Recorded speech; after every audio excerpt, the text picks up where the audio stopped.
What's going on, team? I just wanted to contribute to the hashtag Practical Resilience campaign put on by Toph and others, and just shed a little bit more light on what it means to me and how important I think it is to talk about mental health, talk about challenges. Life isn't always great, and it's important to acknowledge that. So I, fortunately, just finished reading the book, The Obstacle is the Way, by Ryan Holiday, and I drew a ton of parallels between the book and this hashtag campaign, and I just wanted to talk about a few of those things. So first, the book is divided into three disciplines. You have perception, action, and will. So perception is how we see and understand the things that are around us. So the first point that he makes is that you can only focus on the controllables.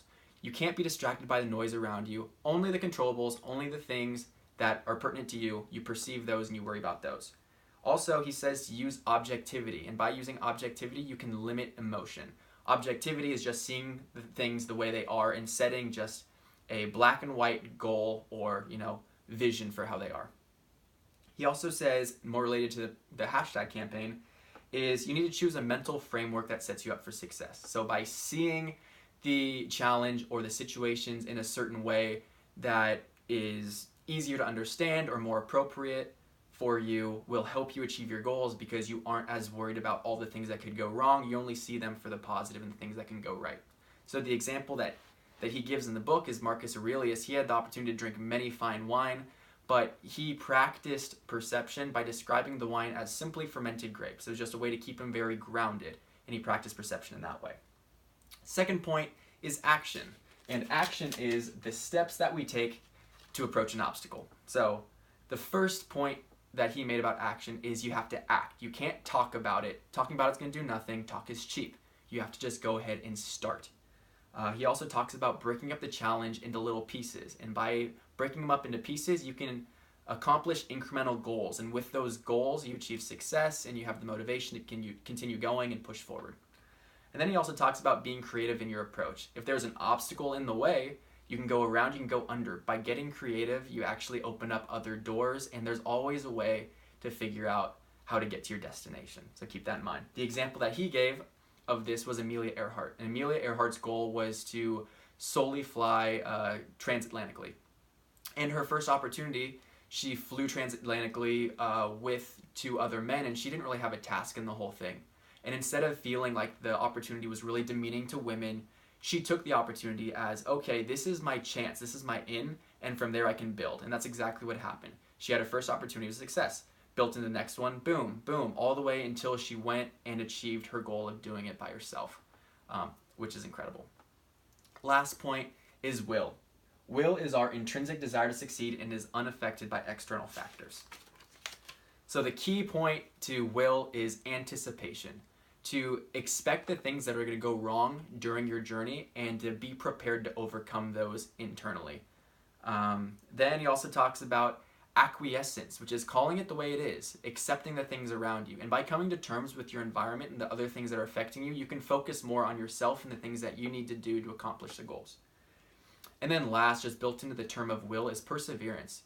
If you get knocked down, you got to get back up. When you're trying to accomplish something, it's not going to be easy. You're going to fail, and it's how do you respond to those failures. You need to persevere. The example he gives are two presidents. First, Abraham Lincoln and his history of depression throughout his childhood and presidency, and his ability to bring a nation together even though he felt so divided internally. And then the second example is Teddy Roosevelt. And Teddy Roosevelt was born with asthma, but that didn't stop him.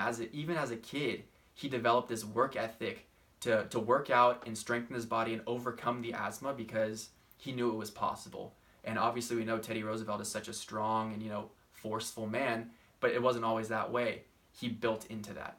So tying it all back into the hashtag Practical Resilience campaign, I want to share an example of my own, but I also want to emphasize that this campaign isn't about talking about all of the negative things that you encounter and all of the challenges negatively. It's also about the things that you want to accomplish positively. So that's an example that I chose. A goal that I set for myself was running a 5-minute mile. And I'm going to use the three disciplines that were talked about in The Obstacle is the Way and how that helped me get through this challenge. So first, perception. I set an objective goal, which is run 4 laps around a track in 5 minutes. And I accomplished it because I wasn't worried about the rain, I wasn't worried about the weather, I wasn't worried about other circumstances, I was worried about the objective fact that I had to achieve that running feat. Next was action, and I set a schedule for myself, and I stuck to it. And then I set milestones for myself, and I achieved it. And I set another, and I achieved it. For example, I ran 1 lap at the pace, then I ran 2 laps at the right pace, then I ran 2 laps, took a break, another 2 laps, and I built into that 5-minute miles. It didn't happen all at once, but I felt like I was achieving success along the way.